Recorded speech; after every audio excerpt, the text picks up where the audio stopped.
मौसम का विज्ञान, जमीन से लेकर खनिज तक। भारत में कंप्यूटर आया तो सबसे पहले उससे कंप्यूटरी जन्म कुंडली बनाना शुरू किया।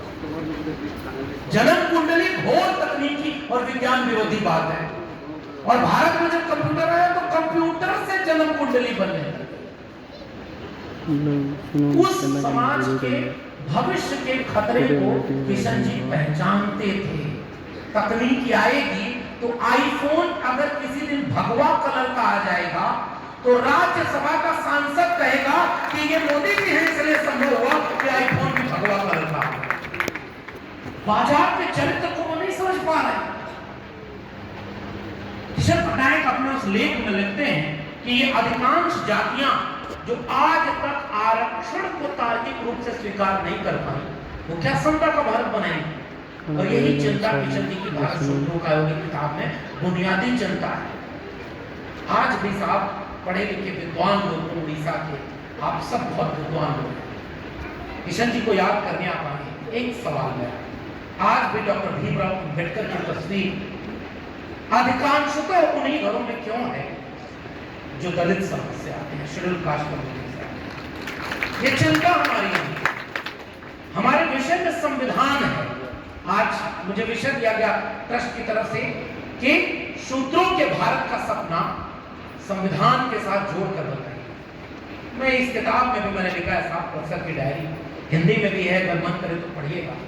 मैंने एक बात लिखी कि अगर इस देश में संविधान न होता तो मंडल कमीशन ना होता, संविधान और मंडल कमीशन न होता तो मैं आजमगढ़ के किसी कोने पर आज भी गाय भैंस चरा रहा होता, इलाहाबाद यूनिवर्सिटी टॉप करके दिल्ली यूनिवर्सिटी तक नहीं करता।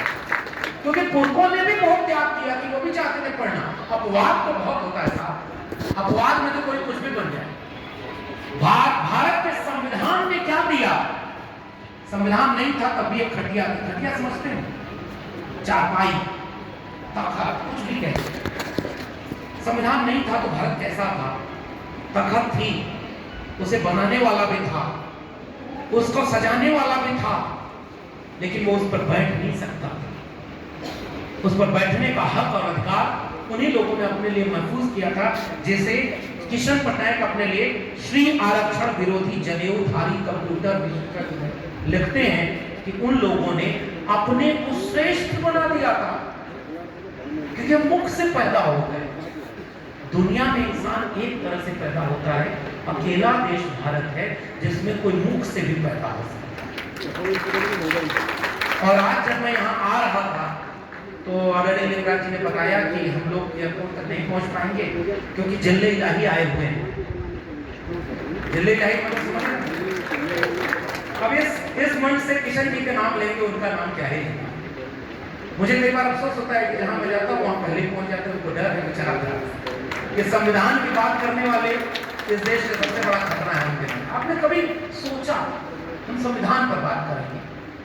दुनिया में आज तक किसी देश के पास इतना खूबसूरत संविधान नहीं, लेकिन दुनिया का कोई देश आज तक ऐसा नहीं होगा जिसकी सबसे बड़ी पॉलिटिकल पार्टी अपने नेताओं से कहलवाती हो कि अब की बार 400 पार ताकि भारत का संविधान बदलना है। क्या कहीं दुनिया आपने सुना? क्या उन 5-7 नेताओं और हजारों लोगों पर उस पार्टी ने कोई एक्शन लिया कि तुम संविधान को बदलने की बात जो करते हो, उस संविधान में ऐसा क्या है जिसे तुम्हें बदलने की जरूरत पड़ती है? जब पॉलिटिकल लोगों से वो बयान नहीं दिलवा पाते और उन्हें समझ में आ गया कि संविधान बदलने का विमर्श करना बड़ा खतरनाक है, क्योंकि इस देश के SC, ST, OBC, किसान, कमेरा, मेहनत का सोशलिस्ट लोग एकजुट होकर के संविधान की हिफाजत में खड़े हो जाते हैं। तो जिले इलाही माथे से उसकी किताब पर झुक करके प्रणाम करते हैं। देखा आपने इस बार वसीम बरेलवी ने एक शेर लिखा है कि ये सारा जिस्म दबकर बोझ से तुहरा हुआ होगा, मैं सजदे में नहीं था, आपको धोखा हुआ होगा। तो संविधान के सामने सजदा करके उन्होंने ये पैगाम दिया कि नहीं, हम तो संविधान से चलते हैं, संविधान ही सब कुछ है। लेकिन अपने बाबाओं को, कथावाचकों को इस देश में छोड़ रखा है जो कहते हैं कि इस देश को हिंदू राष्ट्र बनाना है। बताइए, हिंदू राष्ट्र बनना संविधान सम्मत बात है? उड़ीसा के बुद्धिमान लोगों, आप जरा सोच कर बताइए, क्या भारत के संविधान में एक धर्म का राष्ट्र बनने का कोई एक वाक्य भी लिखा है? ये देश का संविधान सोशलिस्ट, सेकुलर और डेमोक्रेटिक है। अब मैं आता हूं भारत सूत्रों का होगा किताब के कुछ रेफरेंसेस से, जिससे मैं ये समझाने की कोशिश करूं अपने कि हिंदू राष्ट्र की बात करने के खिलाफ सबसे बड़ा आइकॉन जो खड़ा हुआ, 1940 में एक किताब लिखी, पाकिस्तान और द पार्टीशन ऑफ इंडिया। उस किताब में लिखा कि अगर हिंदू राष्ट्र हकीकत बनता है तो वो इस देश के लिए सबसे बड़ा अभिशाप होगा। हिंदू कुछ भी कह लें, हिंदू धर्म समानता विरोधी है, स्वतंत्रता विरोधी है, वो लोकतंत्र से मेल नहीं खाता है, इसलिए किसी भी कीमत